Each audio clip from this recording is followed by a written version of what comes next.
Welcome to the Show Up Dad podcast, where we explore the journey of fatherhood and provide valuable insights to help dads show up for their families.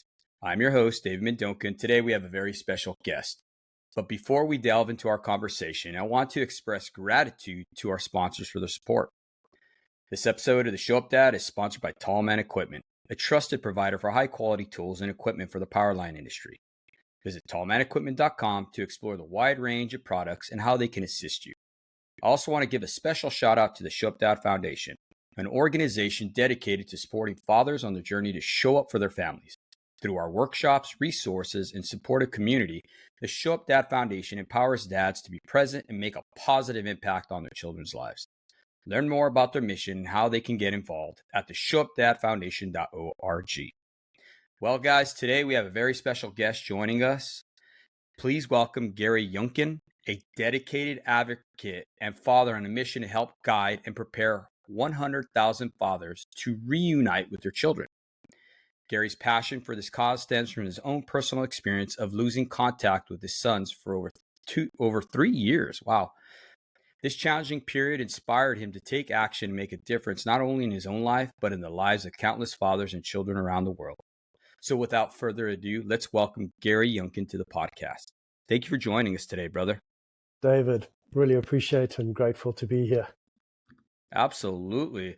Well, I'd like to kick off our conversation, Garry, by asking you what inspired you to embark on this mission and how did it go from, losing your children and stuff like that to where you're at today, if you don't mind, brother. Absolutely. So this was a journey that started probably just over 9 years ago when, as you had read out there, that I'd lost contact with my sons for over 3 years, and they were 10 and 13 at the time. And it was not something I could ever imagine losing contact with my kids. I just love spending time with them, from building tree houses and forts and go-karts and spending time with them, to suddenly the sequence of events that took place resulting in me not seeing them for 3 years. I won't go into too many details about that. It's something that is been one incredible journey, so painful back then. It was this fire that swept through my life, but it resulted in starting 100,000 fathers and guiding other fathers who are, it's basically an abyss. It is a fire that rips through their life, that is filled with so much uncertainty when you have this relationship with your kids, and that then is ripped away from you. And it's often as a result of a high conflict divorce, or sometimes introducing another partner into your relationship or your ex-wife's relationship, and suddenly you're not seeing your children. And it is the most brutal thing for fathers that love their children, want to spend time with their children, and they're not able to do that. It is a very lonely feeling, and many fathers spiral down over this and often end up in a place where a lot of suicidal thoughts, because it is so dark, so painful, and so uncertain on how to navigate this.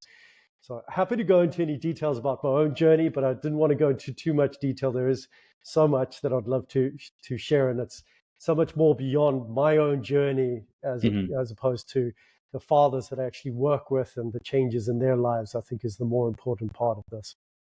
Absolutely. I know that sometimes when we go through things like this, our mess becomes our message, right? That's how the Show Up Dad Foundation grew as well. Me going through a lot of realization of how horrible of a father I had become, So I definitely understand, and I can empathize with what you had to go through, right, for growth and the emotional intelligence that you gained from that.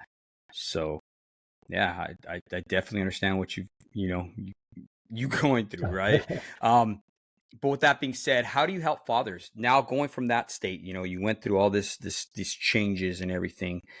How are you helping fathers today? Absolutely. So really the way to explain this is through an analogy of you're hiking up Mount Everest, but you're starting with a backpack, and that backpack is 200 pounds filled with rocks. And those rocks are bad habits and a mindset that doesn't serve you. And to navigate up that mountain, you need a guide, you need Sherpas, and you need the right equipment. And when you try and navigate this, when you don't know which steps to even take, you're devastated over not seeing your kids. It is this downward spiral, and there's different coping mechanisms that fathers go to, from the lighter side of scrolling on social media and trying to find a way to numb the pain, through to more extreme of taking drugs and alcohol, which is a very dangerous path to go down. Mm-hmm. And so it's to guide the fathers, to show them and highlight what are the areas that they need to bring about in terms of change within their lives, what habits that aren't serving them, to remove those habits out of their lives, and then to introduce positive habits. Everything Mm-hmm. from working out, getting into nature, meditation, breath work is amazing. It sounds so simple, but it is so powerful to help fathers sleep when they cannot fall asleep at night, or they wake up in the middle of the night thinking about their children and wondering, how on earth does this play out? When will they ever see their children again? And then Mm-hmm. just being part of this community of other fathers who understand what they're going through, that just brings such a beautiful, a bit of a light in that darkness, to know they're not the only ones, that the other fathers that understand what this is and how to Mm-hmm. navigate out of this. There's Garry, programs and other guidance as well, to in a very structured way, to guide them. mm-hmm. So Garry, you said habits, right? Mm-hmm. So I know a lot of times is that we develop habits at a very young age.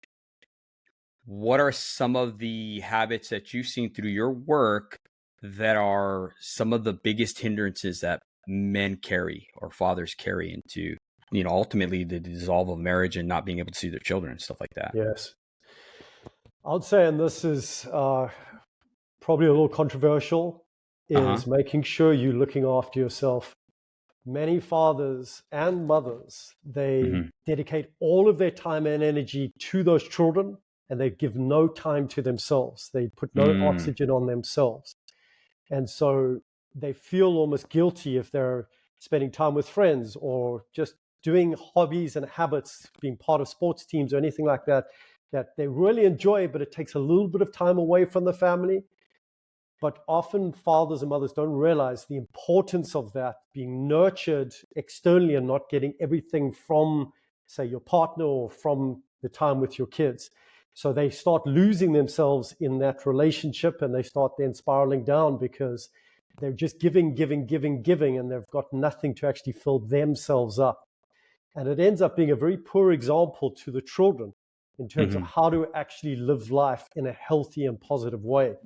That it's not a sustainable thing, giving up everything of yourself for your children. It's important to dedicate that time and be very focused when you see your children, but it's to make sure that you're focusing that time, if you do get that opportunity, to nurture yourself. And it's not being there's positive and negative ways of spending time by yourself. You can spend that by going into nature, spending time with good friends, getting involved in sports, charities, etc., contributing your time. Probably Mm-hmm. unhealthy ways is just sitting on the couch and watching Netflix or other shows, or scrolling on social media. That's time by yourself, but it could be spent in a better way. So those are parts of the habits. There's, of course, others in terms of uh, drinking alcohol, and Mm-hmm. there is a plethora of unhealthy habits that fathers can do that they're not even aware of, and they just creep in very slowly, and before you know it, 6 months, a year, 5 years go by, and what starts off with just a simple little thing just becomes a terrible downward spiral in your life. And that can be from poor eating through to not working out, through to what are you immersing your time and your energy on. How big do you feel the spiritual aspect? Because we talked about physical aspects, right? But how big do you feel like the spiritual aspect plays into all this? You know what I mean? Yes. For many fathers, that is a pillar for them. And if they didn't have that, they would be completely lost and spiral down. So for many fathers, that is the one pillar, one strength that keeps them going when everything around them is just collapsing, and they feel like, what is the point? How can I continue along this path? So it is a very, very important pillar for many, many fathers. Yeah, no, definitely. I can't agree more with you. I could also see, Garry, too, how this could affect our wives, right? Because so many times, the men are working, and you have you stay at home wives, right? and they're so immersed and so wrapped in their children, and they're always giving, and they don't get a day off, literally, right? Men work, 12, 16-hour days, whatever, if you're a blue collar guy like myself or whatever, and you come home, you're exhausted. And then your wife it has to have dinner and all that stuff. If she's doing what she needs to do at the home, take care of the home, she doesn't get a break. She absolutely doesn't give a break. And I'm guilty of that before in the past until, like we talked about the spiritual aspect. I had to understand and start being mentored and see what an actual man is according to what scriptures say, not what the world says. And I started having to see that a part of being a husband, a father, and all that stuff was being a servant. So it doesn't matter how I feel. If I work 16, 18 hours a day, part of that is me dying to myself and being like, look, honey, what can I help you with? I understand you've been home all day. And it's hard, bro. It truly is. And it's only capable if I have that higher power, if I rely on the Lord Jesus' strength to be able to do so. Because I can't do it on my own, 100% agree. And this is what I was saying is both the mothers and fathers need that time to be nurtured. If you're spending like the mom all that time at the home with the kids, it's an unhealthy direction to be going in their life. And so when there is an opportunity to give the mom a break in that way, is to take the kids away, on the weekend, take them camping while she can spend time with her friends and nurturing herself and getting that little breath of air. So much of this can be avoided. These fathers that I work with, it's where everything has collapsed or they can see the signs of it collapsing. And it's just this awareness of things that could be done differently. How to know how to nurture yourself, how to nurture a relationship, how to spend that time in the healthiest way. And unfortunately, with say social media, and there's so many distractions in life that becomes where that extra little bit of time is spent in distracting yourself, as opposed to using that time to spend that time with the children or take them away, or time with your wife. And having this community around you is very important, that you've got some good friends that you trust, maybe family members, that they can spend time with the children while you spend time with your partner. Each of these things, it's all about nurturing and showing the example as well to your children of what a healthy life looks like. If both of you are working, both of you are taken to the very edge, there's nothing left of you, and it's not showing a good example to your children. So yes, it requires a lot of awareness, a lot of kind of stepping back from your own life and what you're going through, and having an understanding what your partner is going through. And also from your partner as well, to understand, if you are working 16-hour days, to understand what you're going through in terms of what it takes to provide for the family. So it's from both sides. There needs to be that understanding, that compassion, and taking those moments to nurture each other and nurture yourself externally from the family, with friends and outdoor and external activities. I think a lot of times too, men forget that our wives are there to help us, right? They are our helpers. And a lot of times, if we look to them, they're going to let us know, right? They're going to let us know that, hey, honey, you look tired, you need rest and stuff like that. And it's up to us as men not to take an offense to that, right? Not to get offended by them saying, hey, you shouldn't be working so much. But I think a lot of times, though, women get so frustrated because they feel like they can't communicate. And I'll give you an example. My father is 70 some years old. He's a rancher. He's a cowboy, all that stuff. He's done that his whole life. And he was having some issues where he was feeling dizzy. He did not want to stop what he was doing. My mom's like trying to convince him to go to the hospital, stuff like that. And, calling us to maybe talk some sense into him. And he's like, nope, I got a window now. I got to grease up the tractors and implements because I got to bale hay. I got bales I got to create. I got to get them on the ground so that way this guy can come and pick them up. I sold all our hay, and he did not want to take the time, like you said, self-care, right?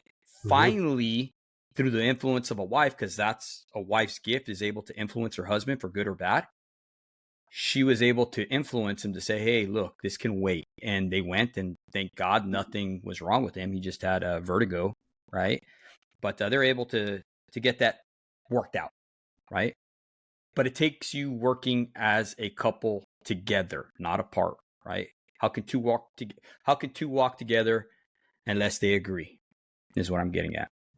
Absolutely. And yes, for those fathers that are in that relationship, and it is to nurture each other, communicate, and then be the lighthouse as well. This definitely is an important understanding. Is there is going to be those turbulent seas, there's going to be those different events that your partner is going through, and it's to, as those waves are coming crashing around your shores, that you don't become swept up in that emotion, that you hold your course, that you stay grounded for your partner.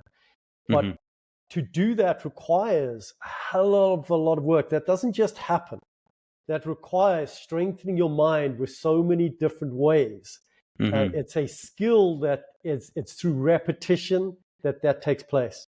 And when your partner can feel your strength, when she is sharing something and the turbulence of what she's going through, and you're able to stand there and hold that space and not become emotional yourself and not get swept up inside of those emotions, that's where those chaotic seas, those 10-foot waves can become calm again. But it requires a lot of work to be able to get there. And this is something I wished I would have known back then. So much of what I went through, and so many fathers, and it's through this understanding of how much work it does take to be in a relationship, how much work it takes to be a father. And in this world, there's so little training that goes, like, how much training do we have on this in growing up? You know, we look to our parents. They're not the greatest examples quite often because they look to their parents, which weren't a great example. It's not taught at school. It's not taught at university.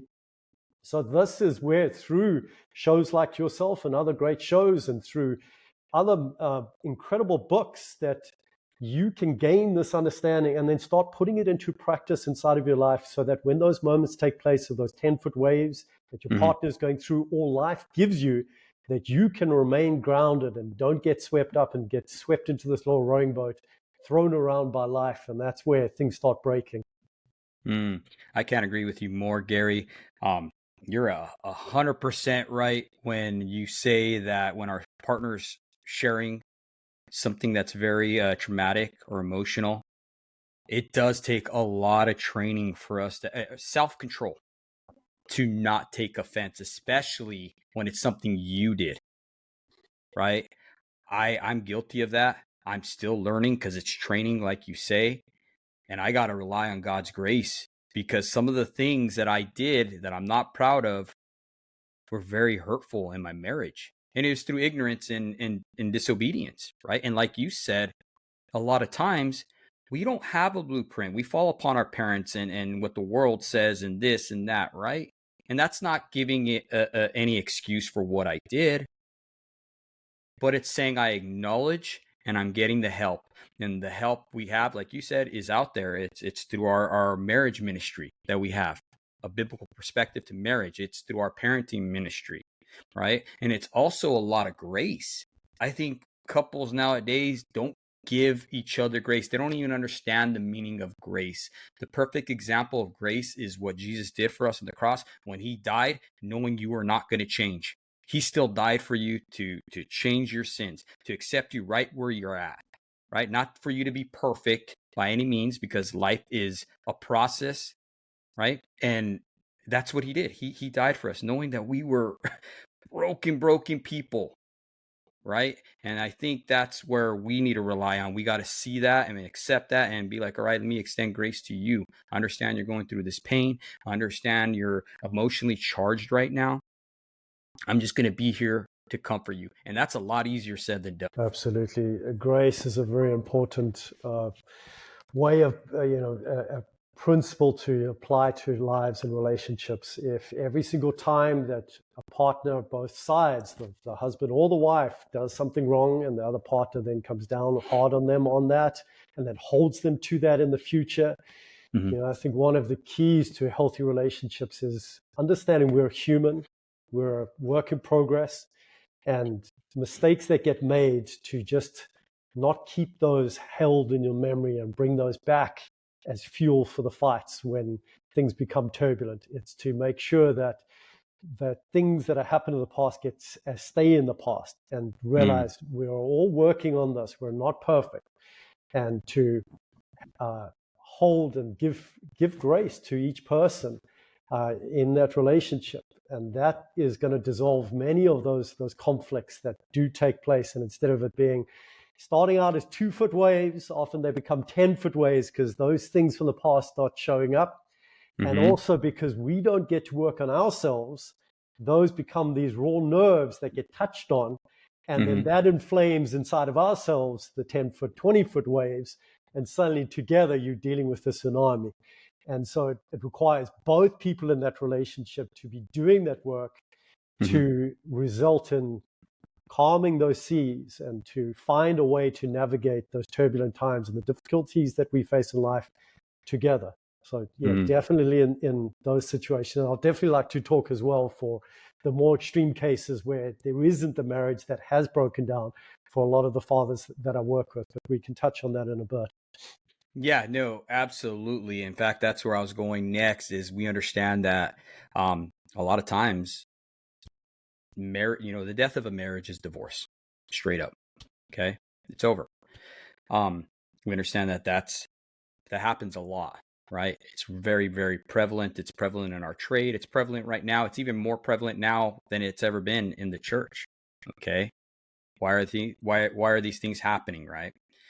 But I want to touch base on the after effect. Okay, what happens after that divorce happens? And that's where you come in with your training, your guidance, and stuff like that. Go ahead and share with us what you've seen and done and all that stuff, if you don't mind, Gary. Yeah, absolutely. So, this is something that when you're starting a relationship with a woman and you do decide to have children together, it's not something you ever imagined that relationship is going to collapse. And what often happens is those children get caught in the middle. And as part of this, I want to talk about, so much of this is not inside of the father's or mother's control.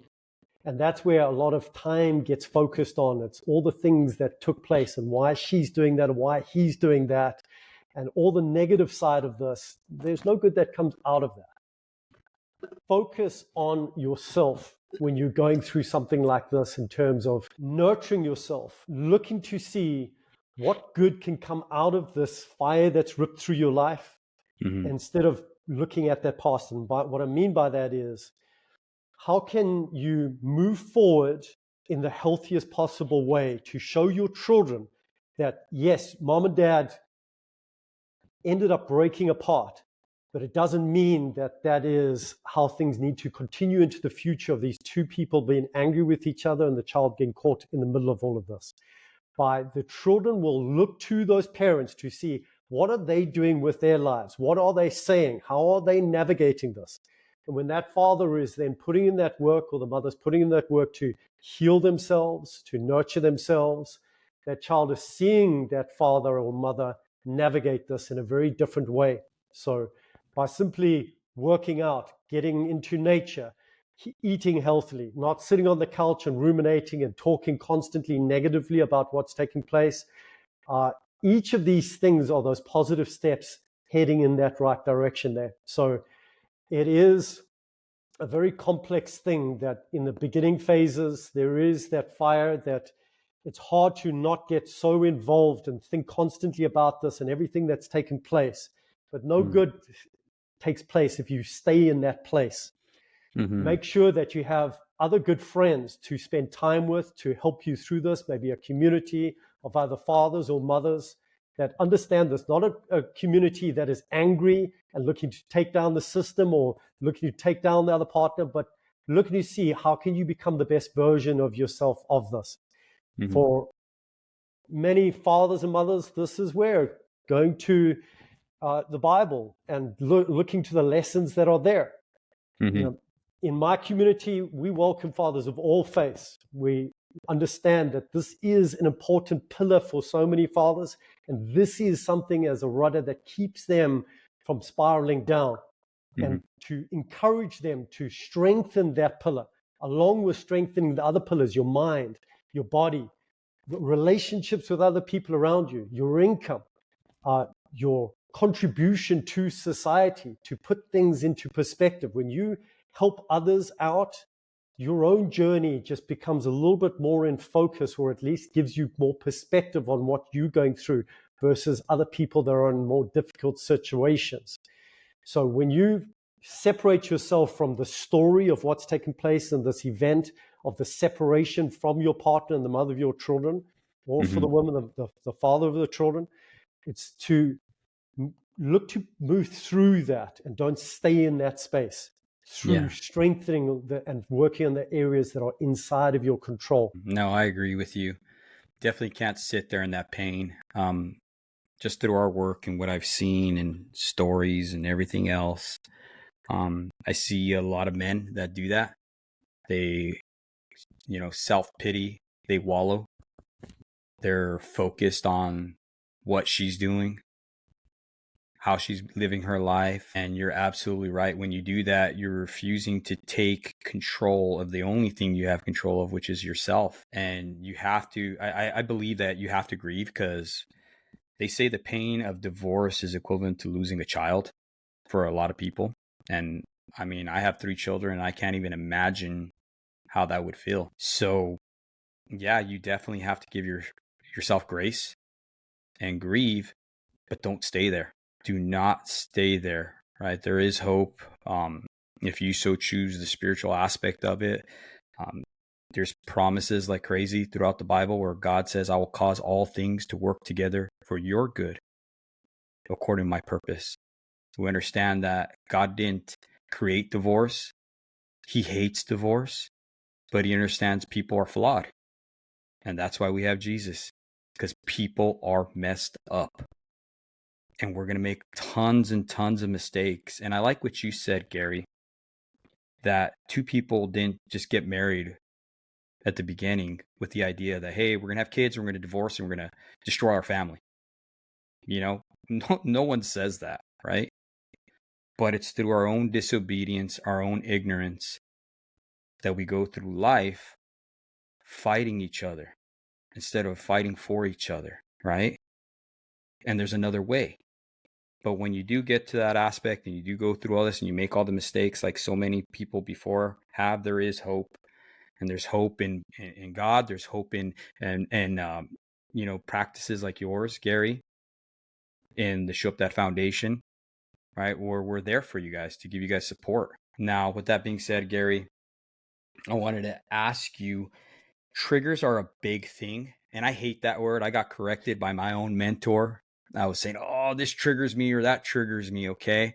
I understand that there's certain things that happen that cause us to react because that pain, that trauma that we've gone through elicits, it takes you back to that very instance where you experience that pain. Okay. And I asked him, I was like, well, why don't you like the word trigger? And he's like, oh, well, trigger kind of gives you a green light to act a certain way. So when this pain you visit, this pain you see, all of a sudden causes you or elicits you to have this feeling inside of you. So now you're justifying why you're acting that way instead of taking responsibility and using self-control, right? You're saying, oh, I'm triggered, so I'm going to act this way towards my spouse, or I'm triggered, or I'm going to do this or that, right? He says, change your perspective, change your mindset, and say, okay, this is where God is revealing to me I still have pain and I'm not complete and done yet. This is where I need to work at. And that's the mindset shift that we talk about. It's very easy, yes, to allow that to be your out, to not move forward. Those triggers are signs that work is needing to be done there, that there's still an open wound. And like I was saying, this isn't easy, but work has to be put into this.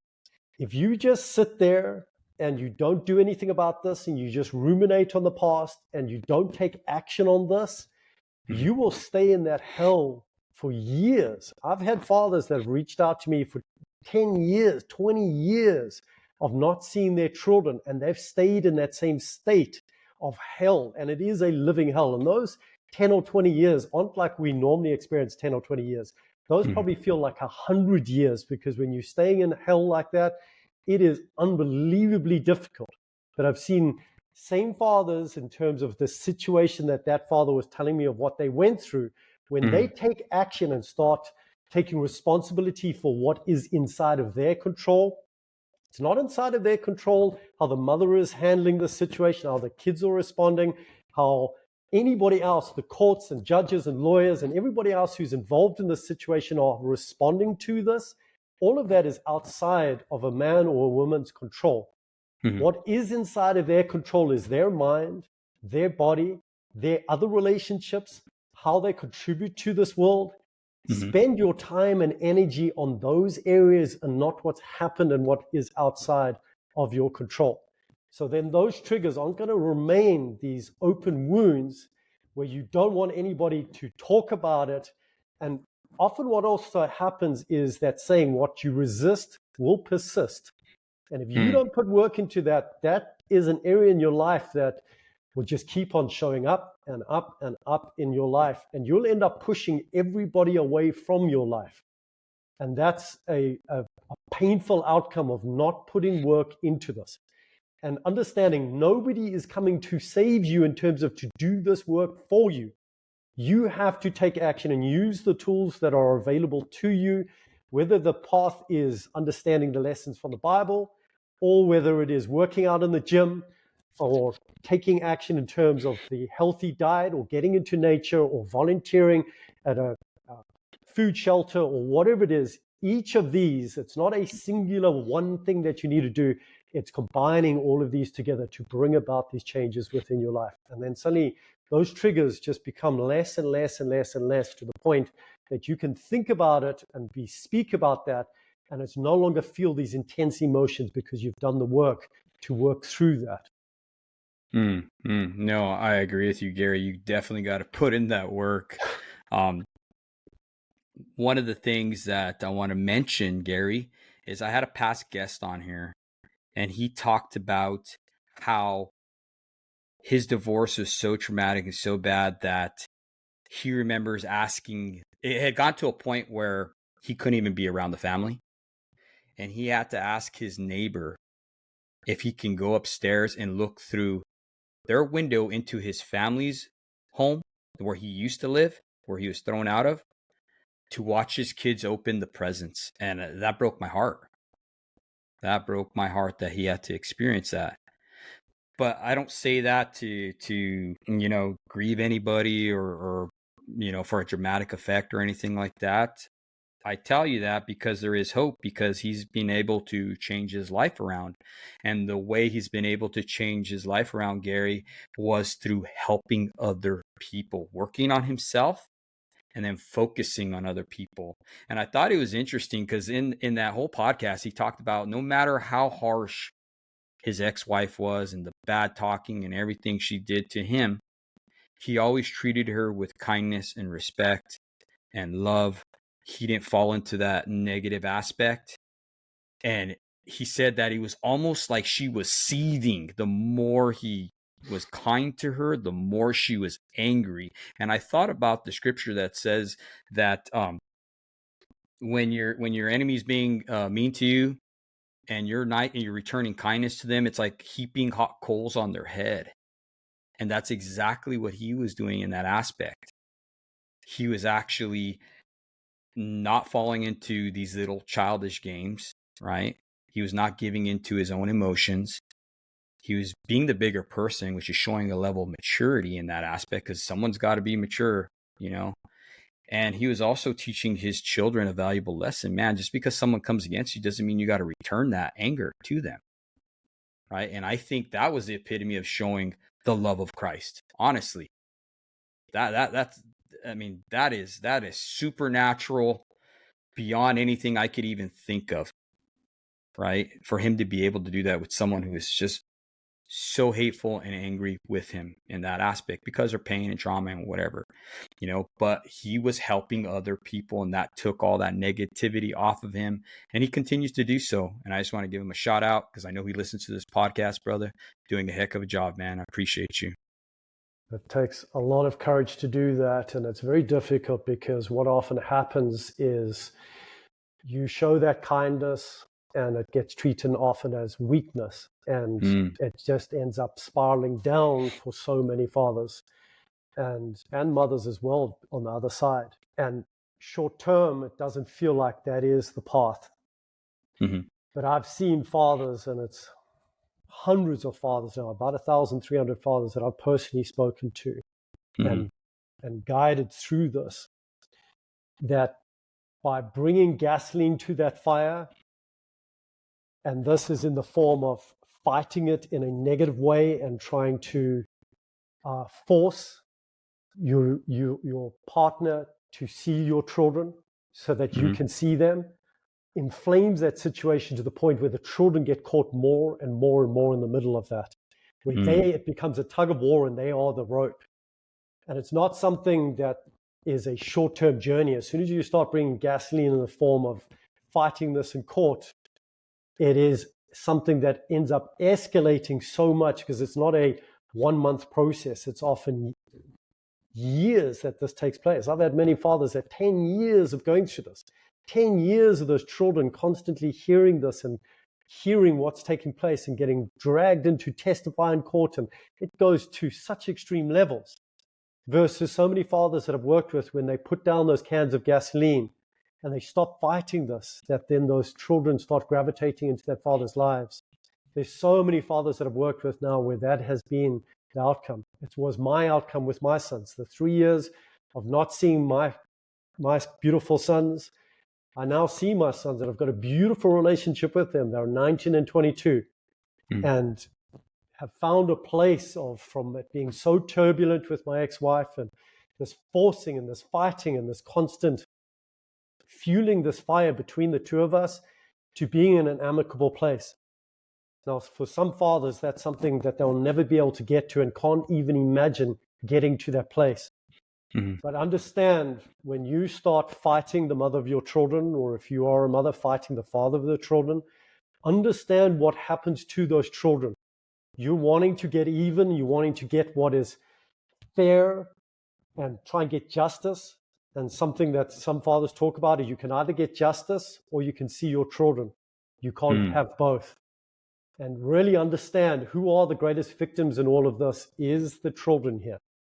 So if you can find a pathway here to remove that gasoline from that fire, to look to see how can you find a pathway to be able to reduce this conflict and to find a path where your children aren't caught in the middle of this, try to take that pathway and find communities that are supportive of trying to find that pathway to work on being a better human being, a better mother, a better father, and look to see how other fathers have navigated this, where not through the inflaming the situation and forcing the situation, but one of kindness, one of compassion, one of focusing on what is inside of your control and grace and all of these points we've been covering today. That's how you navigate one of the most difficult situations that a mother or father could ever go through and children can ever experience. I agree with you 100%, Gary. Definitely the children suffer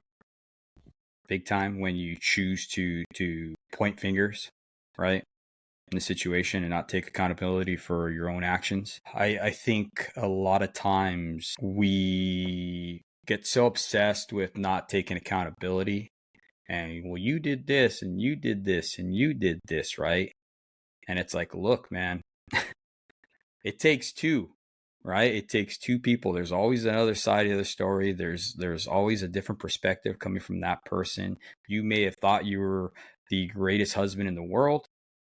She could have thought that she married Satan, literally, right? But it takes two. And you guys have to come together and realize that, hey, what's the most important thing is our children, and how are we going to navigate that? And there's so many resources out there dealing with blended families and stuff like that. I thought it was interesting. I did a podcast, I don't know, probably about 2 years ago with a guy named Mark Reel. He's a big advocate for men in the California area. He goes to Washington, D.C. because he went through a traumatic divorce himself, and he deals with the legislation level and stuff like that, trying to get things changed, because he came out and said straight up, he's like, man, it is jaded towards the wife. She can be the worst person for those children, and it still will fall back onto her, right? And he said that he wants to work on trying to change that.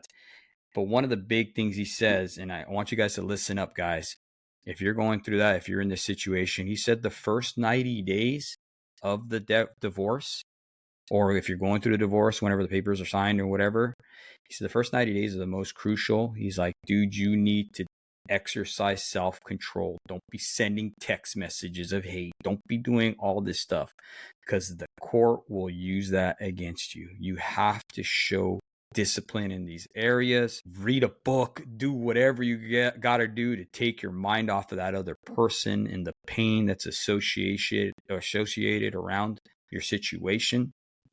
Focus on your children. Remember your children. Put your children, first, only after your own mental health and stuff like that, right? So yeah, it's some great stuff to go over that he said. Check him out, Mark Reel. Garry, how are your, like, now that you've gone through all this stuff and you've had this amazing transformation, have your children ever come to you now that they're adults and said, hey, Dad, what happened? Or do they have questions? And how do you navigate that? Yeah, that's a great question.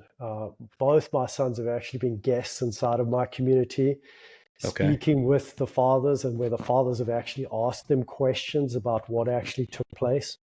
Mm-hmm. And this is a very interesting thing. I mean, every journey is definitely, there's overlaps, but we all walk slightly different journeys here.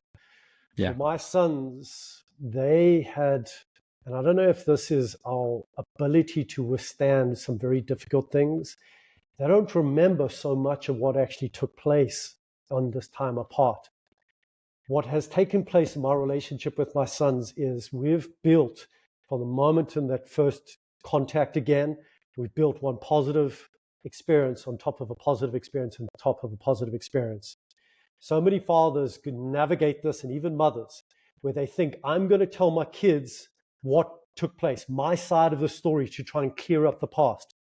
What that ends up happening is it starts opening wounds, and the children don't have the emotional capacity.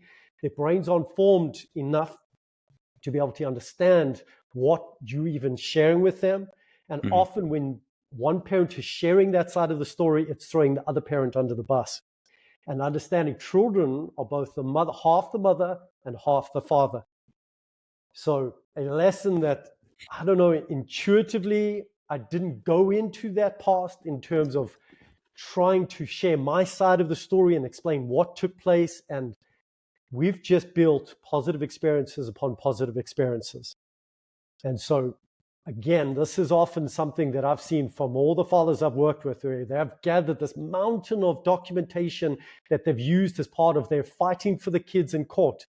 And I've now also spoken to so many children that are grown adults where their father did that, and that was then the last time that they saw their father, where it's inside of that court documents is negative things about the other parent. And so this is the ultimate proof that a parent is wanting to show a child, look, I fought for you, I never gave up on you, here is all the evidence. And at first the child is happy to see that, but then they start reading through that, and then it becomes the greatest reason for that child not to want to see that father or that mother. So this is where the greatest example you can be for your kids is lead through examples. Our kids watch what we do, not what we say. And if you are angry and broken and put your life on pause for whether it is 6 months or 6 years, and that child gets to meet you and spend time with you, you are going to be the reflection of the work you have done or have not done. You're either going to be this broken, drowning man that child isn't going to want to be a part of your life, or a man that has worked on himself, has spent time growing and strengthening the pillars of his life and contributed to other things around his life, that he's filled with gratitude for all the events that have taken place, because that's taken him down this pathway of discovering some lessons in life and people that have come into his life that he would never have met had it not been for that fire taking place. And work that has taken place in his life is so, it shows up in a person's face, it shows up in their body, it shows up in what you talk about. If you put your life on hold for 6 years, that is what your conversation is going to be about, and your children are going to feel that. And that's not a journey they're going to want to be a part of. Work on yourself. Use this as, and this is something that a mentor of mine shared with me when I wasn't seeing my kids for about 7 months. And he said, Garry, what is the gift in this situation? I said, what do you mean? How is this a gift? I don't see my kids. My kids are so angry with me. I'm supposed to see them this weekend. And then I realized, what am I going to do with this time away from my sons? What man and father am I going to be? How am I going to honor my children? Am I going to spiral down and become angry and put my life on hold? Or am I going to nurture myself? Am I going to honor my children? And that is the path I ended up taking. And that's one of the reasons why I have the relationship with my sons. And is why many fathers have their children gravitating back to them and their lives. It's a complex and difficult situation, thus, but so much of what I'm sharing here is what is inside a mother's or father's control. That's where you need to spend your time. Man, wow. Yeah, no, it definitely affects them. I was talking to this young man, Garry, and his parents had been married for like 50 years. And this is an adult. This is a man who has his own family and everything. And he came to me one day and he's like, look, he's like, I have a lot of stress. I have a lot on my plate. And he's like, I'm trying to support my family, trying to do this, trying to do that, trying to create a better life for my family. He's like, my dad is a broken mess right now because my mom decided as soon as they retired that she was going to divorce him. And she took half of everything, his retirement, everything. And it was almost like she planned it. And that's the way the son was looking at it. This is through his eyes. This is what he's telling me. He's like, it's almost like she planned it. And I can't understand it. And I want to be there emotionally for my father, right? But it was really eating him up is what I'm getting at. So divorce affects you at any age. It doesn't matter if you're a child, even when you're emotionally intelligent and you're already an adult, it still has its effects on people. You know, that's why it's so important before you get married to make sure you're choosing the right partner, honestly. And no one's right. Everybody's broken. Everybody has their baggage and everything like that. But really make sure before you create this mess that you understand what marriage is. I think a lot of times we go into marriage and we think it's to make me happy. It's this, it's that. That's not what marriage is about. Marriage is an actual ministry, and it's to glorify God through your marriage to your children, to show your children what it truly is to have a healthy relationship. The home is the ultimate training ground for not only us, but for them as well. You know, but when that training ground turns into this war field, this battlefield, that is devastating. And there's devastating results, and that's going to yield fruit you don't want to eat. Our children are constantly looking at us. And like that child was looking at his father and how the father was handling this. And those emotions were properly shared with that child in terms of the father's feelings and opinion on what the mother had done.